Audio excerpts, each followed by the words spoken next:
And turning to a hospital further north, it's been 15 years since Englewood Hospital pioneered bloodless medicine and surgery, a technique proven to reduce infections and save lives. Now the Department of Defense wants its military doctors to learn it, so the DOD has turned to Englewood for training. NJN News health and medical correspondent Sarah Lee Kessler has that story. Say money. Money. Englewood Hospital and Medical Center is celebrating a major achievement. It's been awarded a nearly $4.7 million Defense Department grant to teach military doctors what it knows about bloodless medicine and surgery. The hospital is an internationally recognized leader in the field. To date, it's treated more than 50,000 patients. Congressman Steve Rothman, who's a big supporter of the hospital, he was born here, says he lobbied for the grant after learning about the program.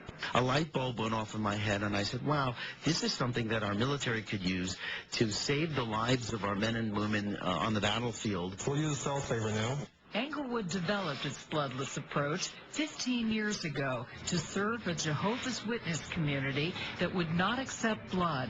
It's been used for everything from gastric procedures to cardiac bypass surgery.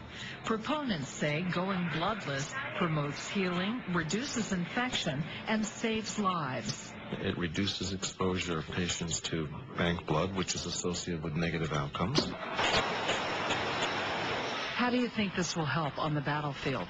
Tremendously, because there are always complications associated with transfusion. We're going to save lives. Military experts also believe the blood management program will be a tremendous asset when natural disasters strike, like the one in Haiti, because that's a time when medical supplies, including blood, are hard to come by. We should use transfusion as a last resort. Dr. R.E.A. Shander is founder and executive medical director of Englewood's Bloodless Medicine Program. He says with military doctors, he'll focus on the importance of the cell saver, which collects and recycles a patient's own blood. Here's an opportunity with a cell saver to collect the patient's own blood that's shed from surgery, wash it, and then return it as fresh, autologous, meaning your own blood back to your circulation. The hope is that bloodless medicine will improve survival rates for wounded soldiers. Sarah Lee Kessler, NJN News, Englewood.